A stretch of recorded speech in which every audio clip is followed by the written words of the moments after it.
Today is Tuesday, December 4th. And on this, no, it wasn't this day. Never mind. I was going to do an intro about Lord of the Rings, but I think it was like December 18th every year for 3 years. It's the last 4th of the year. Oh, it is. It's the last month of the year. It's Christmas time. Oh, I don't have the snow on this side. I do have a little bit of tinsel on Stacy. She doesn't care. Oh, you guys threw. Let's just say there was a bit of a purge of some of the snow from last year. The snow is annoying. There's a little bit of snow that I will probably put back up. It got in a lot of places. A lot of places it did not belong. And places that something don't belong is a perfect segue into our first story. Now, I think probably about 45 minutes after the first commercial camera phone came into existence is probably the first time this happened, don't you think? Yes. Probably. It's ubiquitous, to say the least. But from now on, it might be illegal. This is the New York Times. So sending lewd nudes to strangers could mean a year in jail. This is apparently a real problem in New York where... This is a problem everywhere. With things like AirDrop, when you're on a crowded train, you're just going to get unsolicited dudes. Yeah, and they interviewed a couple of women, and I think they sort of... It's a little overblown. I mean, no one wants to get a dick pic that they didn't ask for, right? Or maybe some people do, but these women were like, "Oh my God, I couldn't believe it. It was very unsettling. I was so afraid. And I'm in my 30s, so maybe. But what if a young girl got this? Well, how would it affect her? It could ruin her life." And it's like, really? I don't know if it would ruin her life, but I mean, it is unsettling if you're in public and it just shows up on your phone because it's like, is someone following me? Like, there is the danger component. But they don't have a way of identifying you the same way you don't have a way of identifying them. Yes. Unless they see your horrified face when you're looking at your phone, and then it's like target. And that's probably the game. Right? Yeah. Like, can I figure out whose this is by surveying all the people that I've possibly dropped it to? They also have no way of knowing if you're a woman. That's true. Unless it's like girl's iPhone. Yeah. Because that's what you see. Or girl name, yeah. When you're using your iPhone. But the lawmakers want to create up to a year in jail for doing such a thing. It is certainly an antisocial thing. You know. What's the penalty for like flashing in public? Probably about the same. I think they're looking at those same laws. Yeah. In some places it's actually worse. You're actually guilty of a sex crime, which carries all sorts of other weird penalties. Yeah, that'll get you on the registry, which, you know, I mean, that's going to hurt you in like job searches and housing and stuff as well.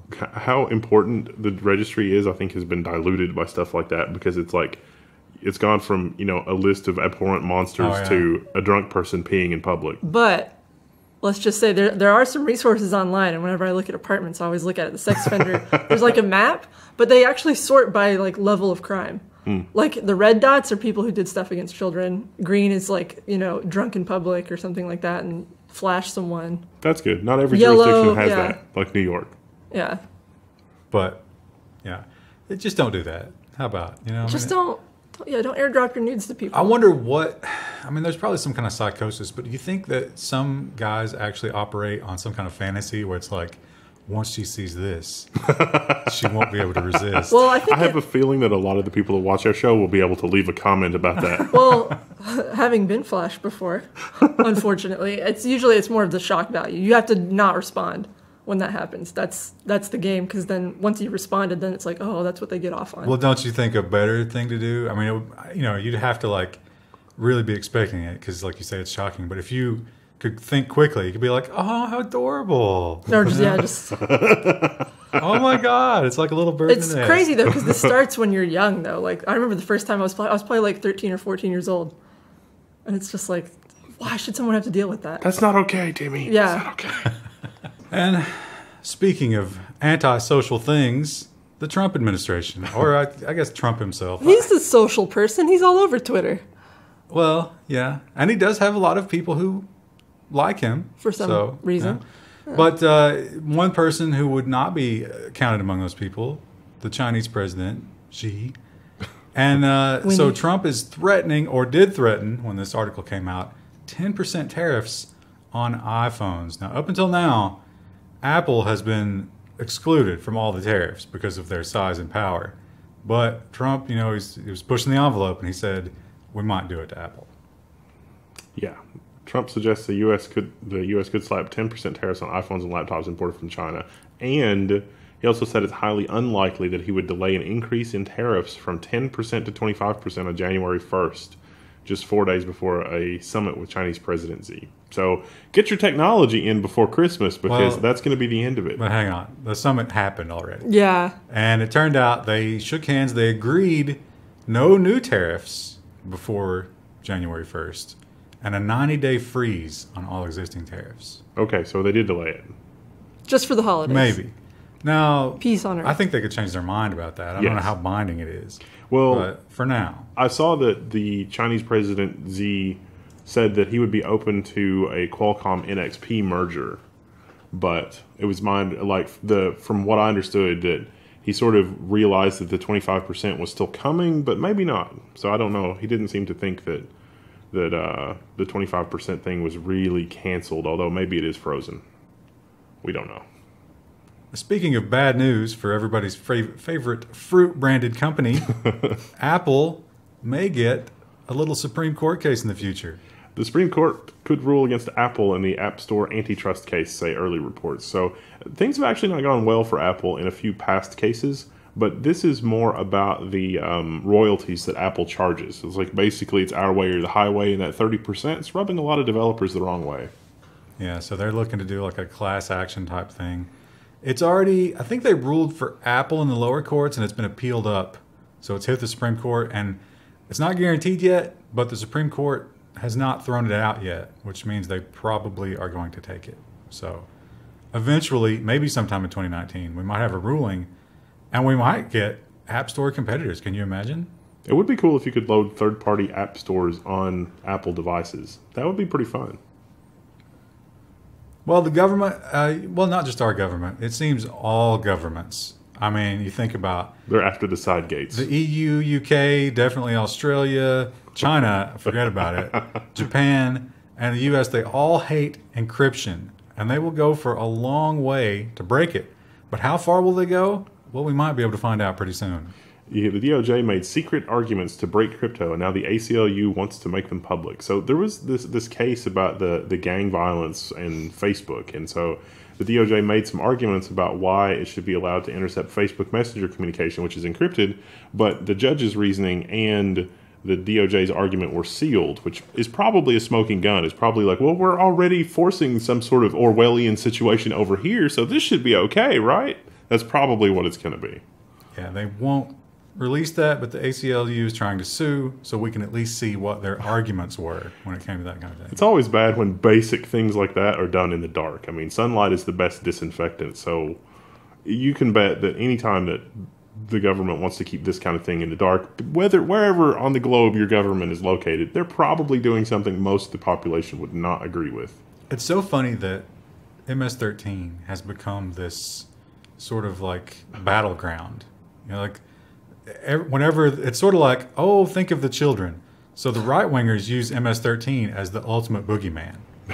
But the left-wingers almost treat them like they're oppressed. You know, like they're the poor Hondurans who just wanted to come here for a better life. And they're being oppressed. And it's just like, it's such a weird thing. Help, I'm being oppressed. They are a ruthless gang. You know, there's no mistaking that. But they're not as good or as bad as either side paints them, I'm sure. And speaking of, things that the government won't tell us, how about a little facial recognition? The Dems demand info on law enforcement's use of Amazon facial recognition tool. So this is an article from The Hill, so it's a political-leaning website. But Amazon's facial recognition tool, they said, this is just a trial, so we don't really need to supply any details. It's fine. It's going away anyway. Well, they said the trial is going to end. But then they dug up the information. It was like, it was scheduled to end, and another one was going to begin. So it was just wordplay. But yeah, a couple of Democratic senators are demanding to know more about it. The big argument here, and I think this is it's a terrible argument, because they're like, it's racist. And because you're probably going to use it more in high crime communities, which happen to be minority communities. But how about the argument should just be, it's unconstitutional. We shouldn't do this to anybody. I like how technology is like, this is the thing that, like, overall, this is the thing that we have to be really careful about, because unlike like you could say that not everybody has the opportunity for this or that or the other because of economic or whatever reasons, but with technology, it's information. Everybody has the same opportunity, and so this segmentation into sort of technology haves and have-nots you just pissed a lot of people off. Yeah. Why? Well, Why I do mean, we have to do this? Because we're sitting here in our ivory tower. How many CPUs are in this room? Well, I was gonna say too. Like, I think about my family; none of them even have a computer, but it doesn't, or internet access. Like, but you can. There's no reason that even if you have only a Raspberry Pi, there's no reason that you should be. There's no reason that you should be oppressed by these algorithms. If you live in a Chicago high-rise and nobody in the building has a computer, and walking to the library to use one might get you shot, there's an argument. Or it's just being used by people looking at porn. Well, I mean, somebody's need to look at porn any more important than the person who's looking out for the civil liberties of like there's this amazing apparatus being built to catalog literally every action that you do so that it can be used as a weapon against you when you do something that is not liked for political or operational reasons. Well, you shouldn't freeze innovation because some people don't have access to it. I'm not really I'm playing devil's advocate there, but we're still making an argument about demographics when we should be making an argument about liberty. Yeah, it doesn't matter who it's targeting. There's no reason for this. Just to use the traditional means of going after criminals. Yes. Rather than painting everybody as a criminal and then dismissing us one by one. I was trying to comment that from the other side because the use of technology does not imply that there's criminal activity going on, and modifying the technology to the nth degree to prevent or to make it possible to do Orwellian level surveillance shouldn't be an assumption. It's like, we have to do this. It's like, no, we don't. We don't have to do this. There's no logical reason to do it at all. Could save a lot of money and a lot of time. I think that, the technology, what I was trying to say was the technology provides the tools for anybody that cares to investigate with a more truthful version of what's going on without as much spin. Like, you can evaluate for yourself if you just read and understand. They're not going to give you access to you're that. not going to get access to it, though. It's just going to be a feed that goes straight to the police, and they can make up whatever narrative they want. Yeah, that's the problem. Because the prosecutors are already doing that in a lot of jurisdictions. Like, they'll have evidence and withhold it, and that's not supposed to be a thing, but that happens a lot. So why spend the money on the surveillance? You're muddying the water here because it's not clear which side you're arguing. For what? Exactly. So, speaking of Battlefield headsets, Microsoft has won a $480 million military contract to bring HoloLens to the battlefields.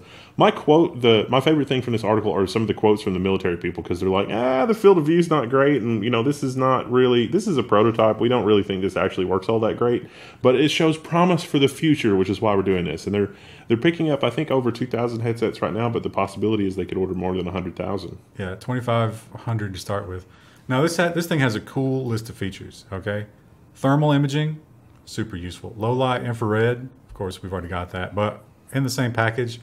Hearing protection, hearing amplification, if you need it on the battlefield. It's a good pickup. Anti-concussion, I'm not sure how that works exactly. I guess, maybe there's a helmet part of it. And, protective for your vision, I guess tinting or whatever if you need it. And this is all going to be on a sunglasses. Much smaller. They claim that this is way too big. It has to be sort of like a goggle thing instead of this whole thing. The HoloLens goggles will protect your eyes from the nuclear fire should you steer into the nuclear fire. They did talk about HoloLens submitted for this as well. Remember that little stupid rock demo that they had? Yeah. And it's like, can you imagine the military guys looking at that and being like, are you kidding? This is serious. People are shooting at you. I think that, it's cool. It's cool technology. War's going to war, but don't you think, from reading this and some of the quotes from the military people, don't you think the end game is like, well, if it's a version, if they could get this to, you're playing a version of Mario Brothers and the terrorists are the little Goomba things, don't you think that's the ultimate end game? It's like, oh yeah, we're playing a video game here. And it's like, you got 7,000 kills. Well, no, I think it's... Kill streak. That's true, but it's not so much about Mario Brothers. It's about... You just transition directly from Call of Duty to active duty. Well, think about like the hearing amplification. Yeah. That's a literal thing. The paranoia package in right. Call of Duty. And so you're getting all the exact same feedback that you got in the video games you grew up with. And it could definitely, I see what you're saying, like it detaches you from the realities of war. Yeah. It could definitely do that, for sure. That doesn't seem like a good idea. Here at Level 1 Tax, we are hip. We are right on the edge of modern culture. So much that we weren't sure how to pronounce this guy's name. We looked it up, and I don't know if it's accurate. It's Khaled, I think, right? DJ Khaled. I read it as DJ Khaled. Like there's like a emphasis in the middle, but I don't know. It's one of those words you read and never have to say. Well, the headline is Floyd Mayweather and DJ Khaled have been charged for illegally touting crypto offerings. This is the SEC, the Securities and Exchange Commission, because they've ruled crypto as a security. And so they were paid to promote this initial coin offering without disclosing that it was an ad. And they really honestly didn't make a lot of money, so they're going to give the money back and also pay some fines. And by promote, I think it was like 1 or 2 tweets each. Yeah. So Mayweather got 100,000, Khaled got 50 for a tweet. Our next article is from TechCrunch, and it too is absolute mad. I mean, if you saw a tweet from Mayweather on cryptocurrency, wouldn't you think it's an ad? It's like, wow, Floyd Mayweather's really on top of the cryptocurrency. Look at this guy. I mean, obviously it was an ad. Well, and he's his reputation is that maybe not the best reader. So he probably didn't pen them himself at all. Anything you see on his Twitter is probably written by somebody else. But this article, yes, it is absolute madness, and you can definitely agree about that. So the idea here is pretty simple. You can't break end-to-end encryption, and you can't get your backdoor side gate. So what do? What's the answer? Well, you just put a gun to the head of the companies that are, creating this encryption and say, add me to the chat. That's literally... Player 3 has entered the game. Yeah, I mean, that's literally what it is. So like with Signal, there's a key exchange process if two people want to chat. And the argument from GCHQ is, well, it's not really that big of a deal for these messaging operators to just add the keys for a government observation thing to the chats. And it's like, well, of course, that's just going to be logged and stored forever. I mean, this is textual communication by and large. So the cost of storing literally every message that passes through the entire system is basically zero. So their argument, their defense of this is wiretaps are already illegal. And this is basically just wiretap for encrypted. Or you mean legal? They're already legal. Did I say illegal? Yeah. They're legal. So yeah, they're saying we can wiretap, and this is no different because we're going to have a warrant or a court order, and we're going to come to you, and you're just going to let us in. But of course, that means that the product is now useless. Yes. So I also like that apparently in the UK they call alligator clips crocodile clips. I guess they don't have gators, do they? They don't have crocodiles either. Probably not. I also learned in high school that the druggies call alligator clips roach clips. Why? Come on, Krista. You're not fooling anybody. Well, some people who are fooling people are Indian scammers. And this week, they got some comeuppance. Yeah, after Microsoft complaints, the Indian police arrested tech support scammers at 26 call centers. So as I was reading this, I imagined like SEAL Team 6 deployed to make arrests at call centers. And they arrested a lot of people at a lot of different call centers. 63 people in all. I got to think they only went after the managers, though. Because 26 call centers, they had to be... Well, maybe I guess like 2 or 3 people per. That might be okay. Is that a conspiracy? I don't know. These are people that like preyed on the old and the ignorant. Yeah. It's like they get a call and it's like, your computer's doing stuff. And it's like, well... Okay, what do I need to do? It's like, you need to let us do stuff. More often they would get some kind of, malvertising or something to pop up that's like, you're infected, call this number. Yeah. And once they got you on the phone, they would get remote access. Then sometimes they would actually install bad things and then hold you ransom. And Microsoft was just so angry about it because they pretend to be from Microsoft. And so they're like, you're kind of killing our brand here. You're diluting the brand. Do something about it.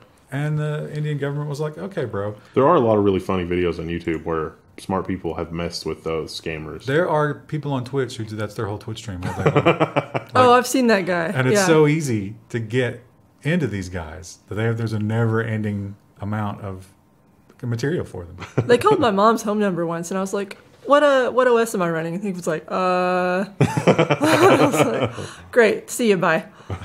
Oops. Yeah, Microsoft points out they will never call you for any reason. So, in case you don't know, anybody who calls you and says they're Microsoft is not. Also, the IRS generally will not call you. They will send you a letter. Now, if they send you a letter, take that seriously. But they don't call you on the phone. No, they don't. So this is from Australia, and we talk a lot about biometrics and people getting the chip in their skin. And when is it okay to say no to that kind of thing? And in Australia, at least, that question's been answered. Never is when it's okay. So the headline is companies actually can sack workers for refusing to use fingerprint scanners. The Fair Work Commission rejected the case by the Queensland sawmill worker who said scanning system was a breach of his privacy. He did not want to use the fingerprint scanning system to clock in and out of the job site, but they ruled that yes, you can actually do that. But the article is interesting because it has a little bit of a nuance here. That the employer was actually mishandling the information, like the biometric information, and they're not allowed to collect that. But it didn't really matter in terms of the attendance policy for the sawmill. Another argument they make, which I thought was very disingenuous, was they said they weren't capturing the entire thumbprint, just the portions of it, because that's how thumbprint readers work. They break it down into sectors and take points of interest and then compare that. But by doing that, you could still beat another thumbprint system. Yeah. So Yeah, that argument falls pretty flat. But this guy had a point, and I feel like he was kind of dumb to die on that hill, because he certainly did die. He got fired. But he was right, technically. Yeah. the best kind of correct. He's appealing the ruling, so if something comes of the appeal, you'll hear about it at the Level1 News. We will follow up. Well, the EU, it seems like the EU, their favorite punching bag is Google. Boy, did they dislike Google. And this week, there's just another shot to the ribs. Does Google harm local search rivals? And EU antitrust regulators are asking. So they want to know, they've asked Google a bunch of very specific questions about how local search results work and how Google ranks local search results over their own services that they offer for similar stuff. So think like Google Maps. I'm going to use Google Maps to find restaurants nearby. Is that a function of actual restaurants nearby, or Google favoring the people that advertise with Google, or is it just, you know, this mysterious algorithm? These antitrust regulators want to know specifics. Yeah, and there probably is some truth to that, you know? Yeah. There's actually a lot of truth to it, but I kind of like Google search, so. Yelp was one of the big complainers here. Yelp claimed, because Google will actually, when you're searching for local businesses, they'll sort of aggregate all of the various review sites. I think Yelp is one of them. Yeah. So it's kind of the same argument they have with Google News. It's like, well, they're not coming to our website because your website is using our website's content. Well, it's just using the rating. If they want to read about why it has that rating, they have to go to your website. No, it'll give you a little summary of reviews. Yeah. I mean, I'm just saying that's Google's argument, which is not entirely, it's sort of facetious. Well, China, they're stealing a lot of stuff, right? So they got CPU fabrication techniques stolen. How about turbofans?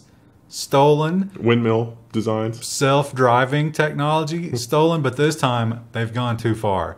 They've taken something of ultimate value. Samsung's folding screen technology has been stolen and sold to China. So there's actually a lot of people involved in this. Oh, there's the boiler snake. Boiler snake is really excited about folding screens. We tried to explain. He can fit it in his coils. Yeah, we're like, boiler snake, that's not going to catch on. You got this excited about 3D TVs, and look where that got us. But he insists. He's like, I want one. Stop trying to make folding screens happen. It's not going to happen. One of the demos actually looked really cool. Like, it was a phone-sized thing, and it opened up, and then it was a tablet-sized thing, and it's like, I could maybe use that. But when you actually looked at it, the screen looked like garbage. Well, that'll improve. But I really don't think this will take off. It might. You're probably right. It probably won't. Still need a big keyboard and a comfortable form factor. And people... I wonder how... Now, the one way that it might be good is if it's far more resilient than glass. Oh, yeah. But I wonder also, how is the touch interface? Is that a good experience? Well, one of the things that makes touch glass good is the glass doesn't give. And so That's what I'm saying. remember the old touch screens Right, where it had yeah. like the rubber membrane on top of it and then just sort of squish? The little colors would go all wacky when you touched it. Yeah. I don't know. I think they got a long way to overcome that kind of problem. I mean, the boiler snake is He's just hamming it up. He really is excited. We're going to have a long talk with him later because he's going to be like, how dare you say that about Samsung? He loves Samsung too. Well, maybe if we switched gears and talked about Chinese government monitoring other things other than stolen intellectual property. We're not really switching gears because this is another China story. But yeah, this is China stealing more information, kind of, right? There's got to be a name for like information kleptomania, because the headline is Automakers give the Chinese government access to the location data of electric cars. And you dig into this and it's literally every business is like, yeah, you have to give the Chinese government information on like the cars that report the real time, any kind of data and telemetry that comes from the car. You have to give a copy of that to the Chinese government. That's just the requirement to do business over there. And we talked about this last week. Everything on that CAN bus is, being slurped up by the computer in your car and fed back in almost every case to the car manufacturer. So that means that China knows everything about every car trip that its citizens make. Do we honestly think that the U.S. government doesn't know everything about every car trip that everybody makes here either? The thing, here's the one thing that comforts me about the U.S. They will not reveal their hand by prosecuting anything with that until they absolutely have to. So my speeding is not going to be affected because they would never reveal what they're doing. Do you think there's some government official who's like, damn it again, Ryan? Isn't that how it worked with the Bond villains though? Like the Bond villains were just really savvy, businessmen until they were so wealthy and so powerful and had their island volcano lair that there was just no way that anybody could stop them except for Bond. It's kind of like that with the government and the data monitoring. Kind of like Elon Musk. Yeah, I mean, a sociopath with billions of dollars. And a Twitter account. I would put Elon Musk against Jeff Bezos. I think Jeff Bezos is going to turn Lex Luthor before Elon Musk does. But maybe that's because he's got me fooled. Here's the thing. I think Bezos is a pragmatist. And I think Musk is just insane. Yeah. So like Musk could take some sort of insult on Twitter and try to destroy the earth. Whereas Bezos is the kind of guy who's like, well, if it makes me $1, say what you want about me. Right? So you can reason with that. You know what you can't reason with? The bugs in Windows. They just keep coming. So this was the October update, which was a disaster. It deleted some files that it wasn't supposed to. It continues to be a disaster. And not as much of one, though. This is pretty bad. The latest Windows 10 update breaks Windows Media Player and Win32 apps in general. So Windows Media Player, the little scrub bar is broken because of some change to some library somewhere that no one noticed because Microsoft fired all the testers and has no real testing program anymore. Because Windows Media Player, You can't associate 32-bit apps as the standard app to open a certain kind of file, like Notepad, for example. Oh, I've got text files and I want to open it with Notepad. Nope. Got to use the Windows Store for that. Yeah, well, you can open them. You just can't set that as the default opening app. So, yeah, it's bizarre. Now, they've promised by the end of the month, that's all going to be fixed. So, don't worry. It's ambitious during the holidays. They've got your back. Those poor developers. Well, again, we talk about end-to-end encryption and the pros and the cons. And here from Iran is a story about a con that is probably going to be used for the backdoor argument. This app is destroying Iran's currency. So it's Telegram. And so Iranians are using the messaging app Telegram to spread fake news about their currency and make a profit for themselves. So the U.S. may have had some, like the whole nuclear deal, we pulled out of that. And so that has, their currency was relatively stable until then. It has devalued substantially since then.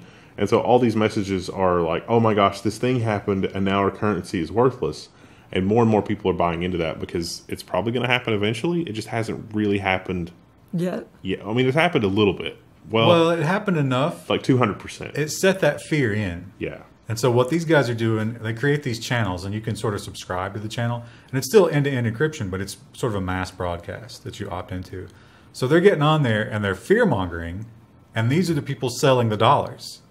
So what they'll do is they'll fear-monger you into selling your real at a lower price because you fear that, the bottom's falling out, but it's fake news. The bottom's not really falling out.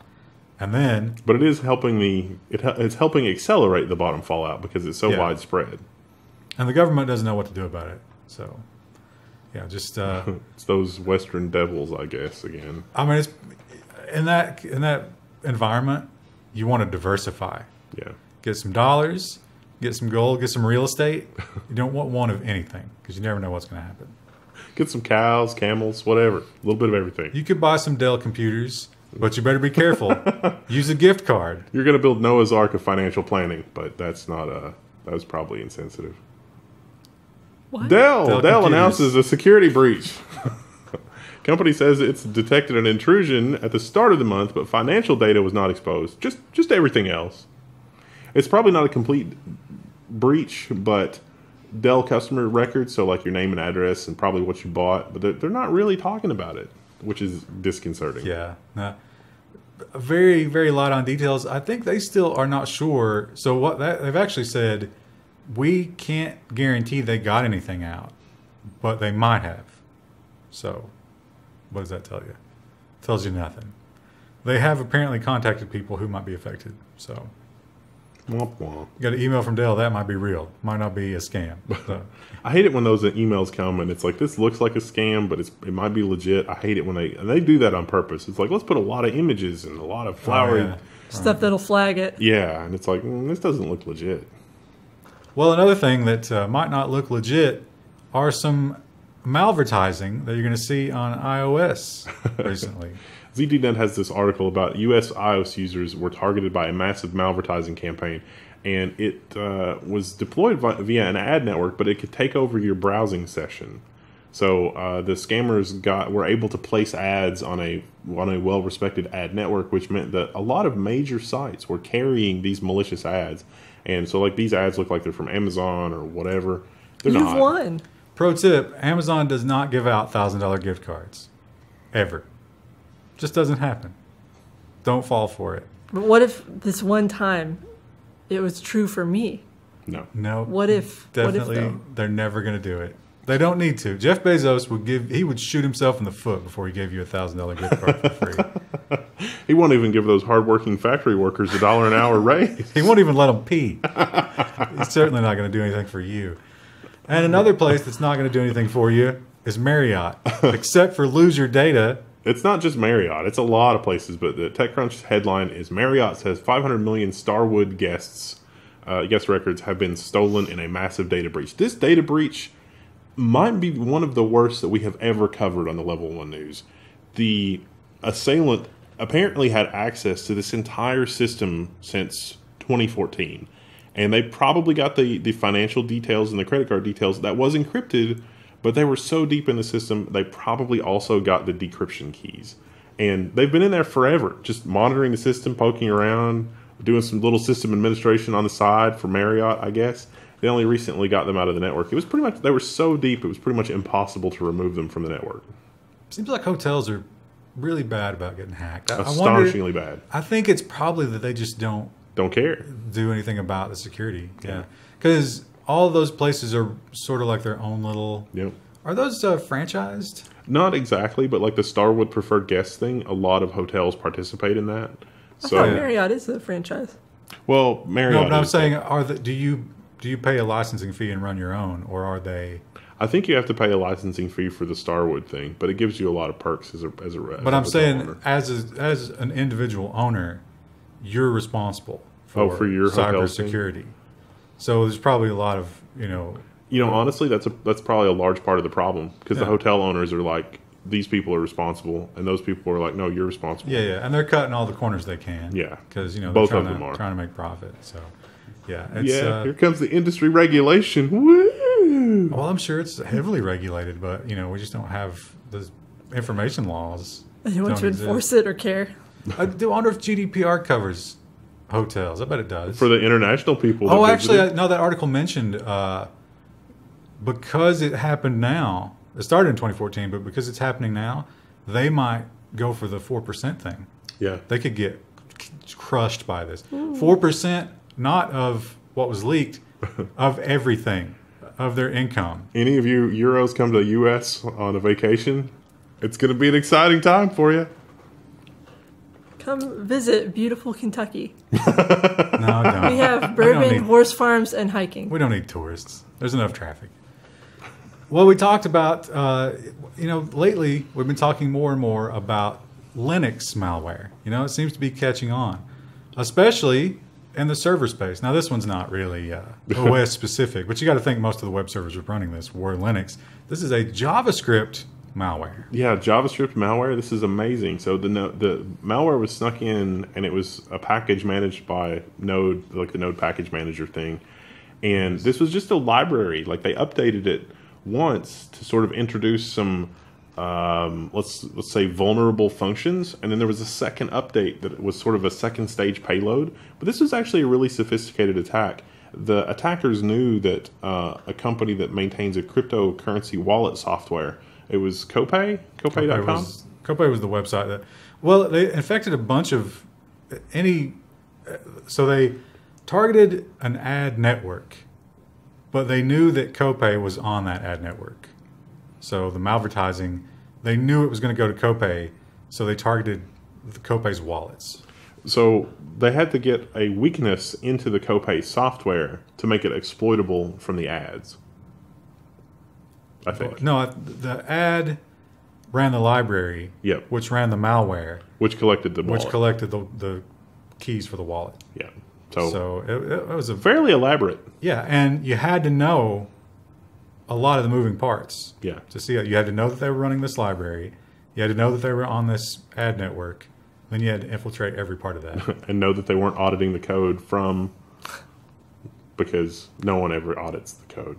But, I hate to say it because, we benefit when you don't use an ad blocker. But this is a situation where an ad blocker would have completely saved you from this. Yeah. So maybe also the enterprise should not be built on NPM. I mean, as somebody I'm used to Debian style package management where a quorum of 50 neckbeards have to agree on a package update, which is why Debian is the way that it is. And with NPM, it's just I'm going to write a library that returns the number 13 that the entire planet is going to come to depend on. Woo, no.js, woo. Sorry. Here's a warning for some of our viewers, because I feel like some of them might use a service like this. When you order a massage to come to your home, right? As one does. You might want to be careful about propositioning them to perform a sex act. TechCrunch has the headline, "The Urban Massage exposed a huge customer database, including sensitive comments on its creepy clients." So they're legit. They don't offer that service, but if you ask for that, you'll be blacklisted in the database. And that was one of the things that was leaked. Not only your personal details, but any notes that were made about you by the masseuses to warn other masseuses that were going to come later. And some of those were requesting happy endings or just being disgusting, like unhygienic and things like that. Imagine how embarrassing that is. On the dark web, there's your name, address, information about payment, and that you're creepy. Or just gross, like this person's really oily. Sleep well. Ugh. Oily. Yeah, don't want to get your hands all oily. Now, we know we got to do a correction. I don't know if it was last week or the week before, but we said that T-Series had overcome PewDiePie. They were not close. true. But That's not true. they are on a trajectory that is almost assured to They have not overtaken him yet. But it turns out there's a huge... this is hilarious because... you know how when a celebrity dies, all of a sudden everybody loves them? Now that he's under fire... I feel like everybody hated PewDiePie. He was sort of the punching bag, right? But now the entire neckbeard world has come to defend him. Someone hacked printers worldwide, urging people to subscribe to PewDiePie. Also, PSA, if you're an IT administrator and your printer starts printing this, you haven't done your job. Scroll down so they can see the printout. This was all over Twitter this week. Yeah, your printer just randomly prints this page. Attention, PewDiePie needs you. What do you need to do? Well, just unsubscribe from T-Series and subscribe to PewDiePie. This is, I think this has really kind of grown beyond YouTube even. Yeah. Apparently in India, this is sort of like a national pride kind of thing. Well, it could also be that if you are on an Indian IP, here's a fun experiment for you. Use your VPN and select an Indian endpoint and then sign up for YouTube using an incognito or otherwise fresh browser. And it seems to immediately subscribe you to T-Series because you signed up in India. So maybe it's not. The plot thickens. Could be some not payments legit. happening there. Google's had it with PewDiePie being the largest channel. They want to just Well, put an end to that. T-Series is certainly more corporate friendly, right? Yeah. Because It's on Bollywood and stuff. Yep. well, I think it's music videos. Yeah. So, Indian music videos. But hey, Google and T-Series making a lot of money. but I think, you know, a lot of these are sort of like, oh no, what will PewDiePie do? What, like the distance between 2 and 3 is still massive, right? Yeah. Yeah. I mean, he's still What will PewDiePie do? Laugh on his throne of cash. unimaginably popular. Yeah, he'll still be on his channel doing the same thing, still making money, still streaming. It's like the guy that's on the throne of Cat 5 cable, except it's cash instead of Cat 5. That's PewDiePie. So, I don't know. I hope he wins. You know, I hate to see like the corporate overlords and then, you know, the stupid music videos take over. They should be uploading more quality content like our Intel skit. Our Intel skit was amazing. It was the and most of high you haven't quality. even seen it. Well, some of them probably have, and they're like, this is not for me. It was news, but it was not any kind of real news. So, all right, we'll see you in the next one. What we got coming up this week? We got the nonsense. Well, it was weird. So this was government and security, and then we will have business, just a little bit of social. I think there's like 2 Facebook stories this week, and a little bit of science. A morsel.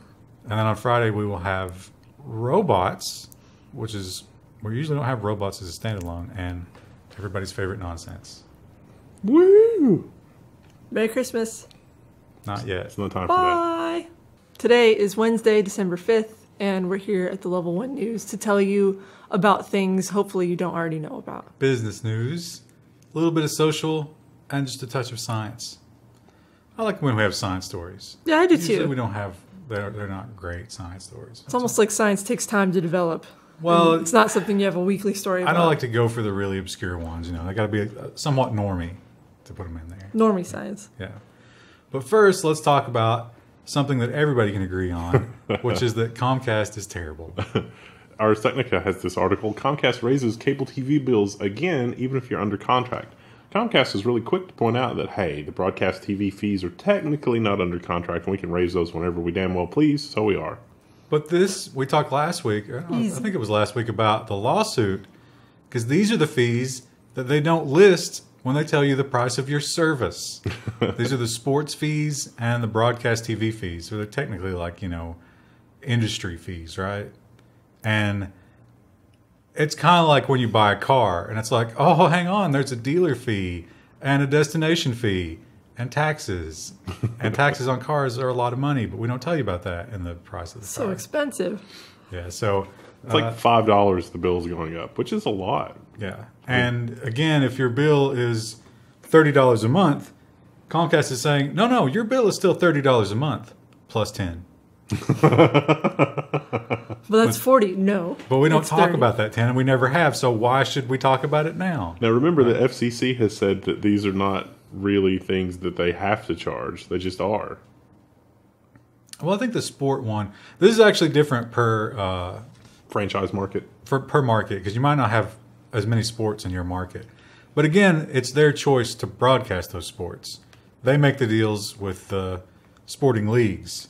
So passing that on to the customer is, yeah, like you say, they're choosing to do it, and they don't have to, but they're always going to pass it along to you, and there's nothing you can do about it because they're a monopoly. And you know who else could be accused of monopolistic practices is Intel. But Intel, there's a bit of a sleeper who's sneaking up on them. So it's Bloomberg. So you know it's in Bloomberg. The normies are getting clued in. Technology section. Taiwan's TSMC could be about to dethrone Intel. Now TSMC is making stuff for AMD. They're making 7nm stuff. They're killing it in terms of the fabrication. Meanwhile, Intel struggles with its 10nm process. TSMC's 7nm process, roughly equivalent, and it looks like they're poised to do 7nm fabrication in massive quantities in the coming year, which is ahead of Intel. Like Intel just can't play the, oh, we're really close game anymore. We'll be lucky if Intel sees 7nm production in volume in 2019. And also, AMD is all TSMC. Not So all. the- It's Global Foundries. Well, the competitor, though, doesn't do their own fab. Yeah. So as close as AMD is getting, that's just more business for these guys. But the real reason these guys are winning has nothing to do with nanometers. It has to do with Qualcomm, mobile chips. Intel doesn't do mobile chips. Yeah, that's TSMC true. does, and they're making a killing. And so when it says Dethroned, we're talking about total volume of chips and revenue. Well, it helps that they have the best process too. I mean, everybody on a mobile phone, if anything, the impetus to move to better processes on mobile devices is greater than on desktop computers because mobile phones can get by with using less power for more stuff. That means you get more power for the screen and the antenna, which makes for a better mobile computing experience anyway. Well, if you live here in the land of the free, you just experienced some Cyber Monday and Black Friday. And I think the forecasts were that things might be a little tepid. You know, the millennials, of course, they're destroying everything that's good. It has to do with capitalism. Why not this? But it turns out sales did very well this year. Yeah, Cyber Monday is set to break online sales records as more and more people realize they don't actually have to murder one another over a $300 TV when they can just get it directly from Jeff Bezos. Yeah, but let's face it, that's part of the joy. That's part of the American experience. It's kind of a sport at this point. Can you imagine when the food shortages come? Like, if we're getting this over a TV, what it's going to be like when there are food shortages? Have you seen Venezuela? Well, Venezuela is probably more civilized than those people buying TVs. I mean, now here's the thing. I don't know. All week, I have been looking at the deals and finding some really amazing pet and camping related products and sending them to Krista. She just shoots them all down. I had one of the items, the inflatable kayak. But it was like 60% off. Yeah, I bought it for that off season last year. See, this is what I've been dealing with all week. I bought it already. I already own it. It's in my house right now. Some great brew related products, some fantastic looking tents. I already have a tent. I gave it 5 stars. Krista, you're too intense. I wouldn't mind having like a backpacking tent because mine currently is more of a car camping tent. But of course, yeah, my current one's too heavy to carry in a backpack. You need one of those mud sleds. Then you can carry a lot more equipment. I think those kind of sleds are made for like more flat areas around here. The sled would not work on most of those trails. Snow or no. I'm going to the natural bridge. Oh, I've been pulled off the side. Yeah. Oh, I'm dead now. I fell down a ravine. yeah, you get like snagged on a root or something. Well, yeah, and it's just rocky and bumpy. It would not be a good experience. Well, yesterday we talked about Jeff Bezos and whether or not he was the biggest danger of supervillainy or it was Elon Musk. And this one might be another check mark in the Bezos as a supervillain column. The TechSpot article says Amazon will sell software that mines medical records to improve healthcare. What you don't see is an invisible bracket there and an apostrophe S and the words profit margin. Yeah.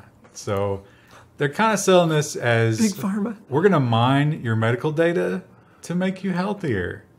But and also lower costs. yeah, that doesn't make much sense, does it? So Or I think to sell you stuff on Amazon related to your condition. it's going to be more about, hey, the AI is 90% sure that you have high blood pressure. You should probably come in and let us make sure of that. We got some great drugs for you. So they claim that it's going to be anonymized, but of course TechSpot points out that like they have so much other data. How hard is it to correlate? We've seen that. There have been academic studies on that, and the answer is not hard at all. And they're not going to use your data to teach the machine learning. So somehow that makes it better. I don't know, but probably Amazon is going to know a lot more about you, and even things that you don't know about yourself pretty soon. So looking forward to that. And speaking of privacy, or lack thereof, this article from The Intercept, if you only read one article this week, this is the one you should read. Because it's kind of long, and it's pretty well researched. Google shut out privacy and security teams from the secret China project. This is, of course, talking about Dragonfly. We've talked about it before. But the old, the saying, sunlight is the best disinfectant, comes out here, too. I mean, it's going to be a popular theme this week, I think. Because Google clearly knew what they were doing. Most of their employees would not agree with because they took steps to shield what they were doing from many, many teams. And normally a product like this would have a lot of involvement from across the company, and executives took special care to make sure that as few people as possible were involved in the project. Chris, what do you think about this logo? I actually think this is kind of a cool graphic. Yeah, that's pretty good. Right? It's got a nice See this nice drop shadow? Yeah, to make it look like it's 3D? behind it, like there's a yellow piece of paper over the print. That's really nice. The Intercept always has good stuff. Like, They do. They have a nice design. I like the Intercept. So yeah, it turns out in the early days, the privacy people were invited to the meetings. And as they've been hired to do, one of them raised his hand and he was like, is this not like horribly Orwellian? privacy invading and dystopian? And they were like, let's talk about that at a future meeting. And then he was never invited back. Just, hey, you know who that's happened to?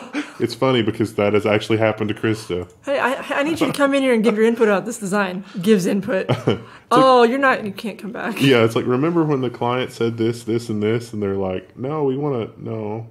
We're just going to shut you out and pretend that never happened. But it also shows that they knew that this would be a huge problem. They knew if anybody found out about this, that the backlash that has happened would happen. And so they did everything they could to hide it as long as they could. There went our monetization. I heard it. I heard the click. Oh, I was like, it's been really windy, so I was like, did something go wrong? I keep thinking there's people in the dumpster. Oh, yeah, it's just the wind. That's just the sound of the monetization. We have a Patreon and also the store. The store's got stuff on sale. There's one guy that bashes you every week for mentioning the Patreon. Oh, yeah. We do have one. The store's got a sale going on right now. Yeah. Holiday. Like if you're international and you don't like the shipping costs, now's probably the time to buy from the store because it's real. It'll be running through New Year's. It's like 20% off orders over $100, I think. I don't There's think that includes shipping. two variations. Yeah, so you should check that out. And we thank you for the people that already have.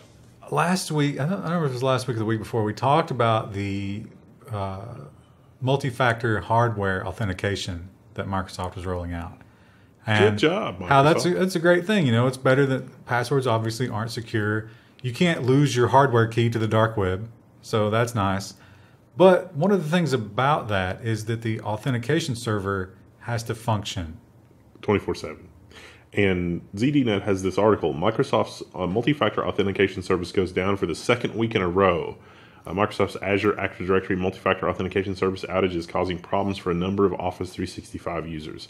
I think the first one was global and the second one was US only, but this is not acceptable. And I think somebody had blamed Windows Update for this, and I don't know if they were doing that jokingly or if that was serious, but the multi-factor authentication service cannot go down if you depend on it for authentication. That's just insane. Well, here's a blast from the past. Superfish. Does everybody remember Superfish?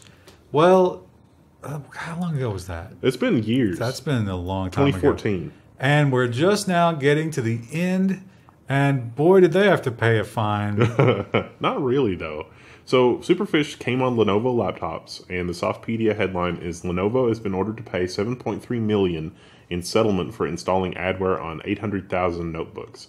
This seems like a drop in the bucket. So Lenovo and Superfish hatched this plan to install a root encryption certificate on your laptop, meaning that this company could sign certificates from like Google or IBM or Microsoft or anybody, and it would appear as if it was legit on your computer because of this. And so the article says that it's always in the background running and scanning stuff, but really that's probably true. What it was doing was looking through your encrypted internet traffic. So the Superfish software could, for example, replace a banner ad that appears on a website with one of its own and make a ton of money.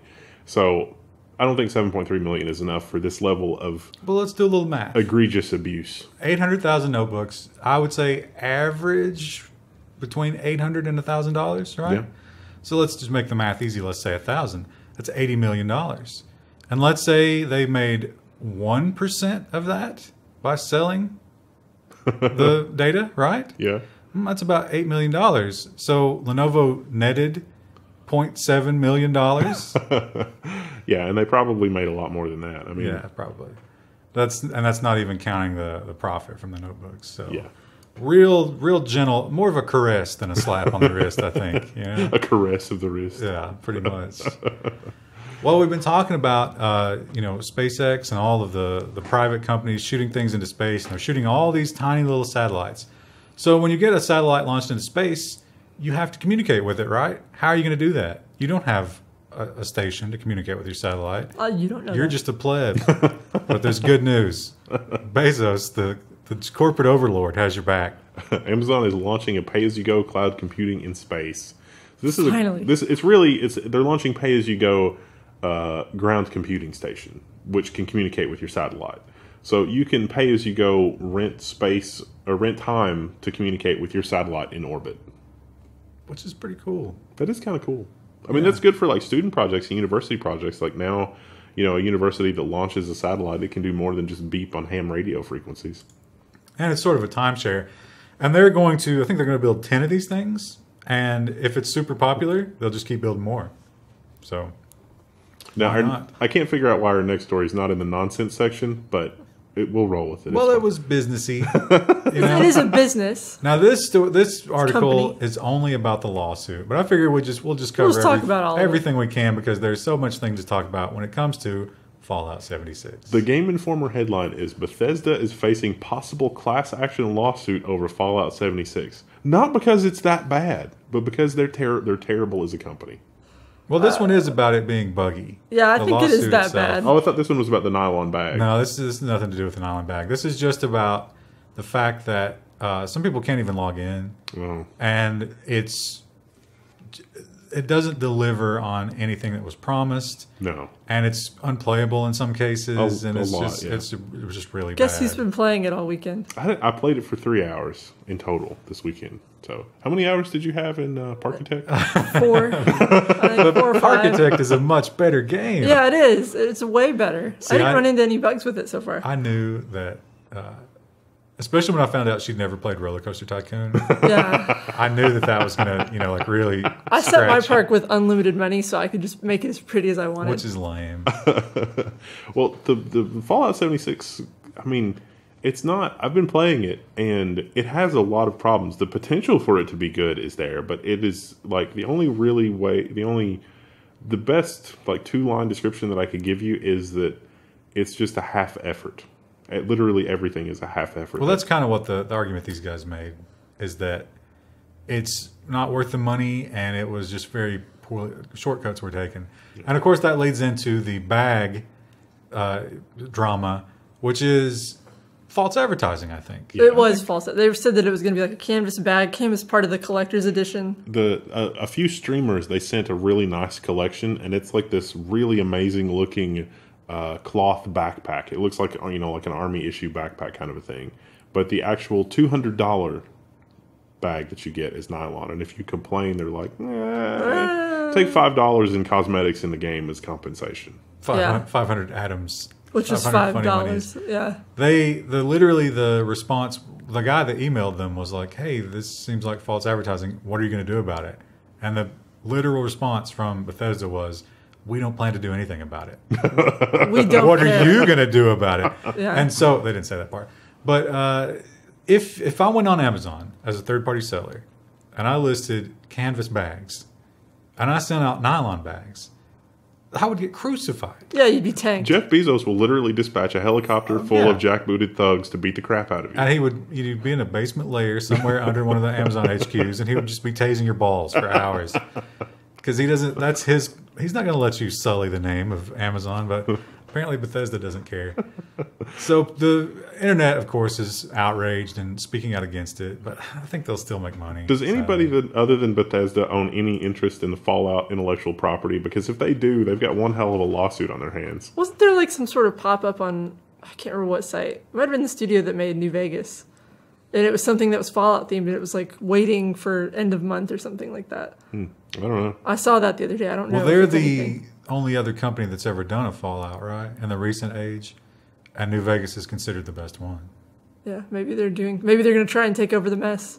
Not looking good for Elder Scrolls 6. I really hope some of the non-gamer-centric business people at Bethesda are out. Like, every time I've seen Pete Hines talk, he seems like a good businessman, but he just seems like he does not get the gaming industry in a way that is not exploitative. Like, he gets the gaming industry in terms of like, oh, people are willing to put up with exactly this much BS so we can extract this much money from them.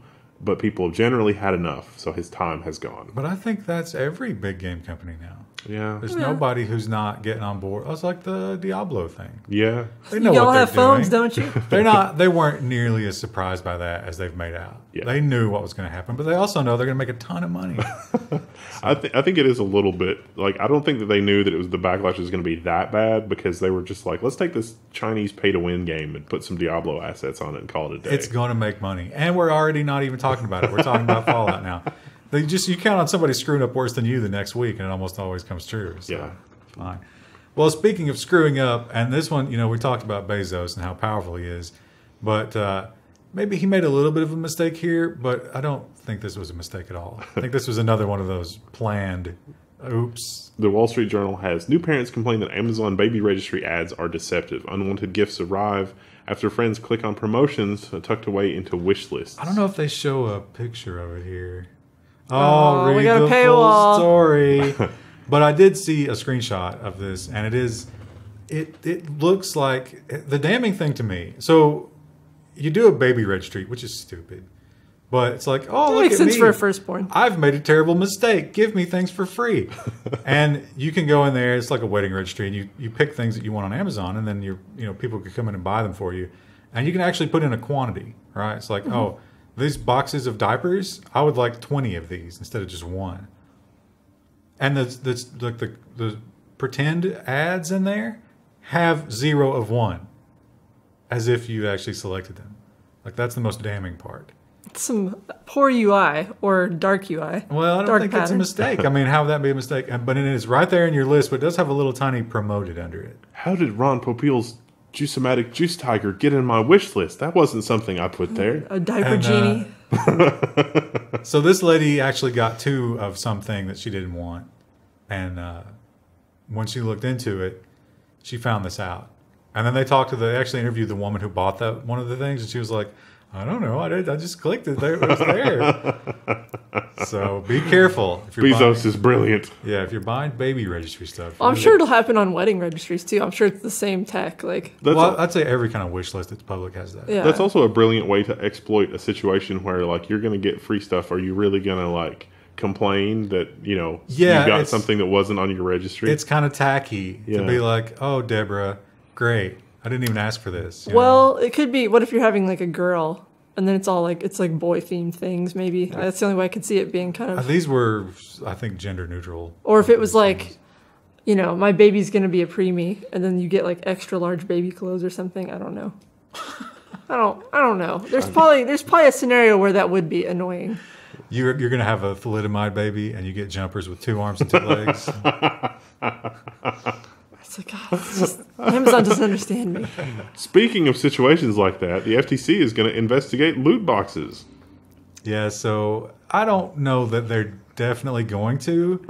This guy looks fed up. One senator pointed out that maybe we should, and then the guy was like, yeah, we're totally going to look into that. I don't think the FTC is equipped to do this because traditionally they've abdicated this kind of like responsibility with computer stuff to the other agencies. Well, here's the thing about it that bothers me. I mean, of course, I don't support loot boxes.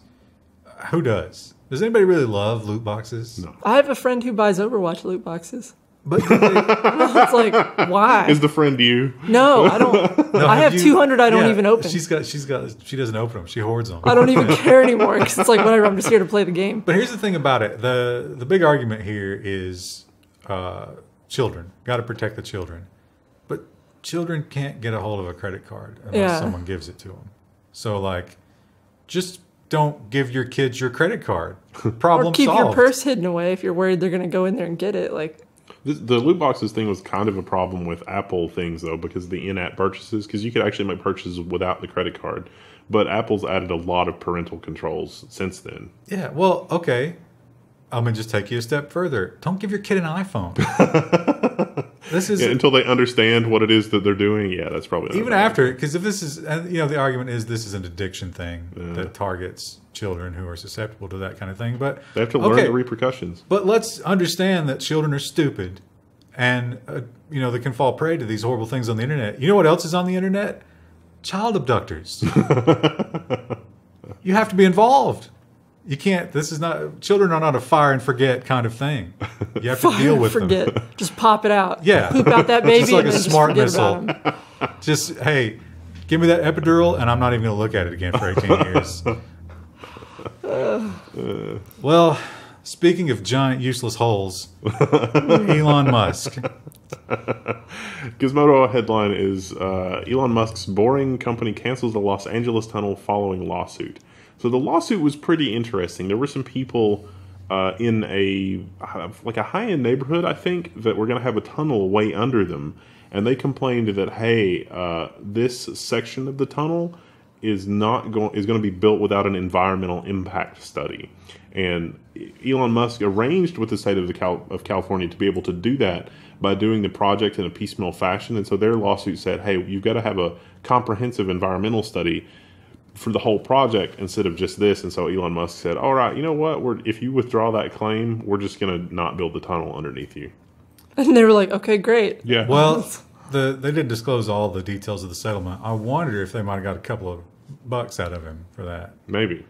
But they're just going to abandon it, which it seems like if this group won, then he'll never be able to complete this thing. I think from reading between the lines there, I think in his mind that the tunnel is going to be so amazing because the first one opens to the public like next week, I think.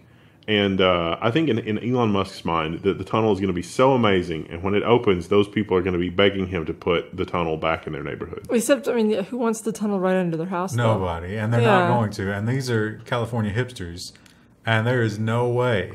There's got to be at least 7 different kinds of cancer in that tunnel, and they're not going to have it under their home. That's what I don't understand about his response. He's like, well, I just won't put the tunnel there. Like, they're losing some sort of privilege by not having a tunnel. Yeah, well, that's what he thinks. Yeah, that's why I say that. It's a little bit insane. They're going to Dodger Stadium instead, I think. Krista, remember this is the guy who accused a man of pedophilia. A literal, because he didn't like what he said about him.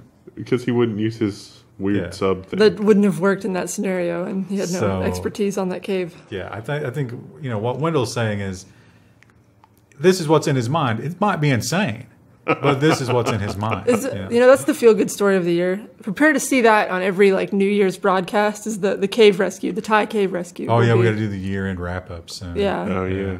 Thai cave rescue. I looked that up every morning. Without space robots. Email. I would check my email and I'd be like, oh, did they get those boys out? Not yet. Oh, it's raining more. Oh no, and then they got them all out. Spoiler. Well, we talk about China and their control over Google and Apple and all of the big tech companies. All the big tech companies bow down to the Chinese government, which is crazy because in most cases they don't to the American government, and that's got to piss off the American government. But Apple is stepping in, it's putting its foot down in China and saying, hey, you're not allowed to update apps without our permission. So Apple has reportedly cut 700 apps from the Chinese App Store, at least according to CNET. And these are because the developers updated the apps without getting permission from Apple. So these developers put in some kind of update mechanism inside the app that sidesteps the app update process through the App Store, and Apple is having none of it. I bet you that gets presented in the court case about the App Store, antitrust. It's like, hey, if you don't let us monopolize this, it's just going to be a mess. It's going to be a huge risk. But you know what could reduce risk in the CPU field? Wow. Tech Republic has RISC-V and the Linux Foundation will partner to promote an open source CPU. Guess what I have here in the building? I have a RISC-V CPU. It's going to be part of an upcoming video. I've been playing with it. The Linux Foundation is firmly behind RISC-V. It's an extensible ISA which aims to unseat ARM in embedded low power and IoT applications. So the draw here is that it's open. You can have the chip fabricated wherever you want, and there's not as much intellectual property controls as with ARM and the other stuff. And a lot of it's open. It really is open. And they talk about NVIDIA, one of their hobby chips is going to this thing, right? Yep. And several other big makers. People are actually looking into this as an alternative. Of course, it's not going to be a desktop chip anytime soon. I mean, I've gotten desktop Linux to run on it. It's not fast, but it's like 1.7 gigahertz. It's not bad. But it's not going to penetrate the market, at least not for a while.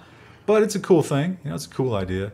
And it's not inherently like a Linux CPU or anything. It's just that Linux is sort of partnering with them to be like, okay, let's make sure that there's a version of Linux that always works with this, because we feel the same about things in the world. I, for one, welcome our RISC-V dishwashers that are running FreeBSD or Linux or Internet of Things would be a great place for that, but I wonder, would the big, electronics and all the manufacturers, would they go for those? The bad news is that the big manufacturers are still going to neglect their products that are already released, and they're not going to do any updates. But the good news is that at least now the platform will be more standardized so that community support can, arise from the ashes of the abandonment of the company.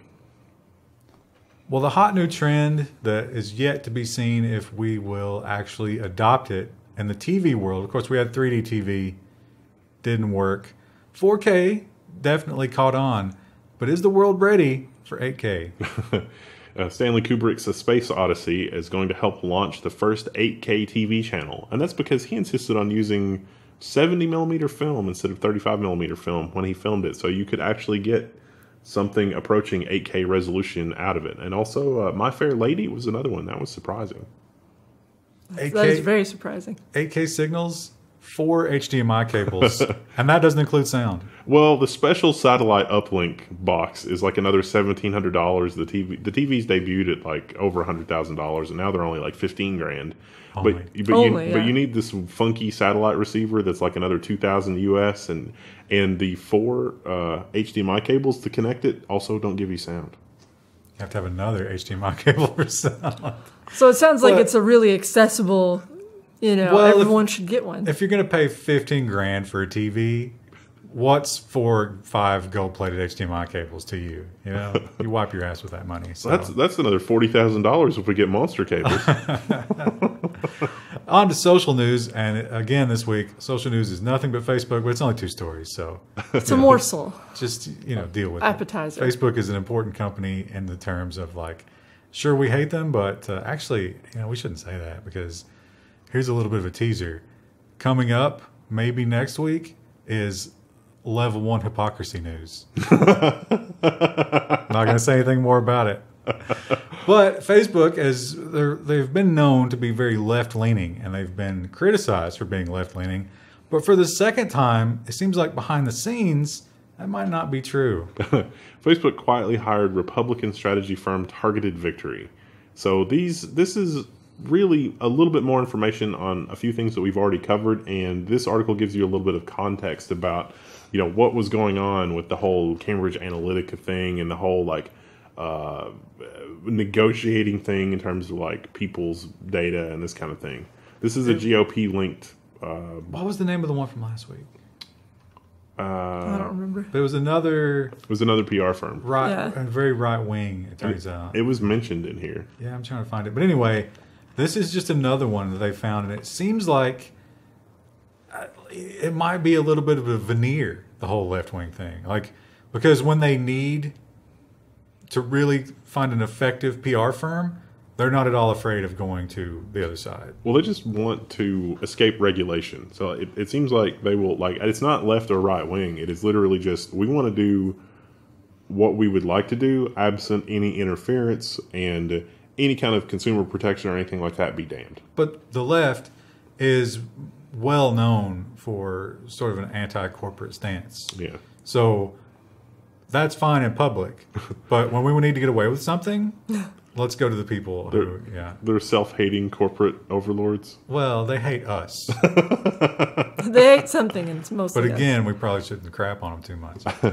But we can talk about something that they've done with all of their partners, and that is they've bargained with a very specific chip that only they have. So the Washington Post has this article. It's great. The headline is Facebook discussed using people's data as a bargaining chip, emails and court filings suggest. So Facebook has actually been working very hard to try to keep these things under seal and to make sure that these communications logs and these memos and things like that do not end up in the public record. And it literally talks about advertisers spending more than $250,000 a year. Maybe we can make special arrangements with them to supply some user data. And they were also talking about how Facebook was really struggling with mobile ads, and they really needed to do something to entice people who would advertise on mobile to advertise more on mobile because there's not really a good click-through rate on mobile ads and things like that from the time. And so Facebook was thinking maybe if we tied individual identity to screen time for the ads, maybe that would be helpful in selling the ads. And so that looks like they're going to sell individual user privacy, but somehow Facebook is arguing that's not what that means. But it's a sort of a developing story. Was this the one where they redacted the document? And then some Ars Technica was just like, wait a minute. All they've done is like put a black background on black text, and they just removed it. So they got all the truth out of this document, and that's where that's the smoking gun here is. Yeah, they were literally negotiating. Hey, we've got all this data, and you can get access to it or not, whether or not we like you. That's one of my favorite quotes from this article. It says, the documents 6 for 3, that's one of the people involved in this, gathered for this this baseless case are part of the story and are presented in a way that is very misleading without additional context. And I'm not really sure what additional context they can offer that would make this would make it seem better. Put those black bars back. Because in court, they'll be able to properly redact it. Yeah. So, because this is like not allowed, but the world's seen it at this point, so it's too late. And now moving on to science news and some good news. Didn't front load the good news because it's in the science section at the end, but how exciting that we now have another robot on the Martian surface. NASA's InSight successfully lands on Mars after 7 minutes of terror.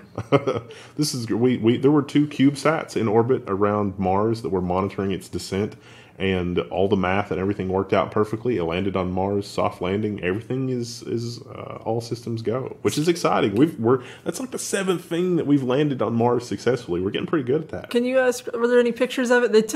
There was a bunch of pictures going around of like the first things it saw. Yeah, there's one. Yeah. Aw. It's everything I ever dreamed Mars would be. A dusty hellhole. I don't think they have a picture of the robot in this article, no. But I was thinking of that picture. There's pictures it took when it got there. It's going to... So this one isn't driving around and exploring as much as Discovery.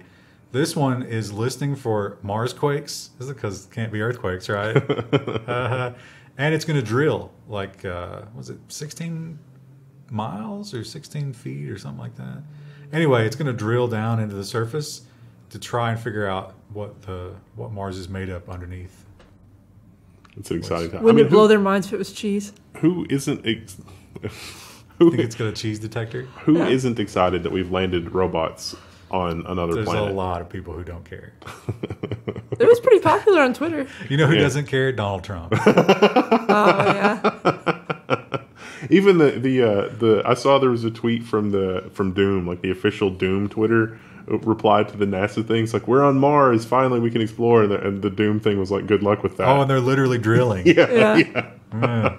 Could be bad. At least I don't think... unleash the demons. I don't think InSight has thrusters to get it back into orbit. So if the demons come, then it's probably okay. We just lose robots. So. Well, we have to send Doom Guy. We don't have him. Who do we have? Well, we got Elon Musk in a robot suit. That's all we got. Well, we don't have... the flamethrower. We don't have hell demons here on Earth. On Mars. But we do have mosquitoes, which are kind of mini hell demons, right? Yeah. But Alphabet, everybody's favorite company, has a plan to get rid of these monsters. Google's parent has a plan to eliminate mosquitoes worldwide. And so they literally, like, they just want to get rid of mosquitoes. Bill Gates' company came up with a plan to do this as well. They were going to introduce genetically modified mosquitoes, which prevent other mosquitoes from procreating somehow. Wasn't that done like in Florida? Yeah, I thought they already launched that. His thing was in Africa, wasn't it? Yeah, his thing was in Africa, but there was an experiment in Florida. Yeah, this is like a certain kind of mosquito. They're not getting rid of all mosquitoes, so if you're don't get excited about that. There's a certain kind of like Egyptian mosquito that's an invasive species, and it's only been in California since I think 2013. Wow! But it's like out competing all of the regular California mosquitoes. So this works almost exactly like Bill Gates' thing. This might be an extra step. These aren't sterile. They actually can have mosquito babies, but they'll never hatch because they got some kind of like fungal infection or something.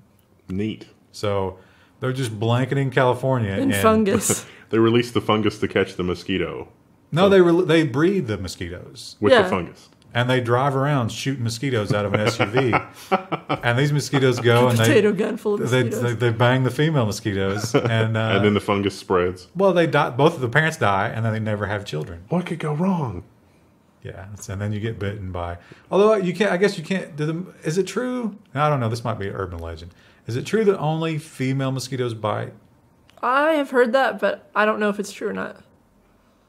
Someone comment below. I'd have to Google it. If that's true, then by releasing only males, then they're not even creating more mosquito bites, which is cool. Yeah. Engagement challenge. All right. We'll see you on Friday for nonsense, robot news, and more nonsense. Hello. It's Friday, which means it's Nonsense Day here at Level 1 Techs. But first, we're going to do robots and AI. And you didn't say what the date was. Well, listen. It's the 7th, right? 7th of December. Yeah. My cousin's wedding is tomorrow. Remember the 7th of Another December. wedding? Your cousin's wedding day. Is this the last wedding? This is the last wedding of the year. But there's more in 2019? Not yet. But maybe. I don't know. Well, if you're watching a lot of wedding programming during all of this wedding frenzy that you're claiming to go to, then maybe NBC Universal has some special commercials just for you. The Adweek headline is NBC Universal taps machine learning to tie ads to relevant moments on TV. The tool identifies places for brands to buy spots in more opportune times. This seems like this could be flawed.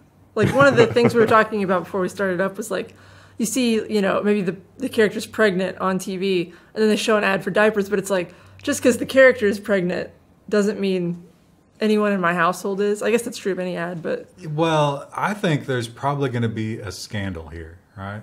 Because there's probably going to be a news event that leads to a really, really poor choice of a commercial. Like a shooter loves to play Fortnite and then there's Fortnite commercials? Or something like that. Yeah. Or like a terrorist event, and they play some commercial that's really insensitive for that or whatever. Like Call of Duty. I was going to say CSGO, terrorists win. But I wouldn't even find that offensive. But a lot of people would. But people would, yeah. We'll probably have a follow-up story about this eventually when it does get... Well, they do talk about what they do now is just human beings do that. They try to put the commercial where it might be good. But this thing will actually... It's not... The context isn't just what the keywords are. It actually looks at the scenes in the commercial and in the show. And it can find, it uses image recognition where it's like, oh, here's a car driving through a forest. I have a commercial that's exactly like that. Let's play it.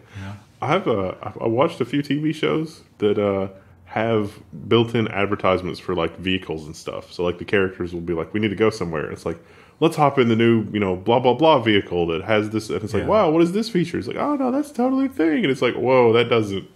Suddenly everybody was out of character talking about this vehicle.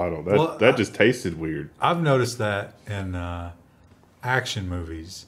Oh, yeah. Where the character will have like this really sweet classic car that really fits the character, but then that gets destroyed and they have to get into a current year replacement.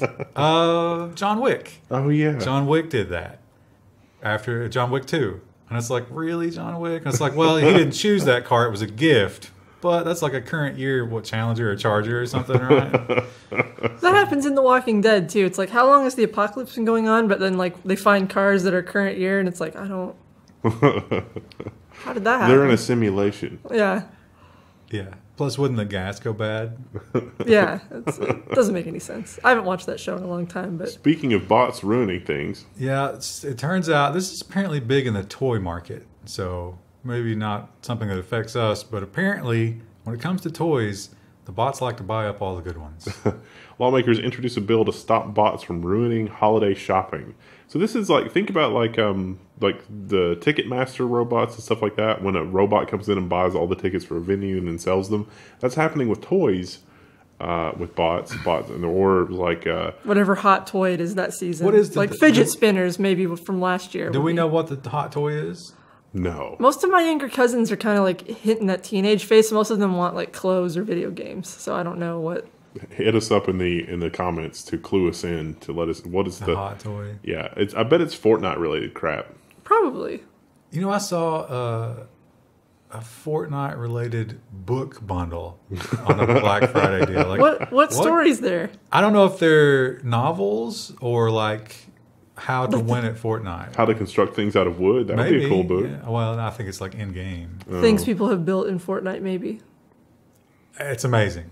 Can you imagine, like, if you're addicted to Fortnite, is that just sort of like methadone while you're on a car trip? But you can play mobile, right? Yeah, that's why it's so popular. You can play it on your phone.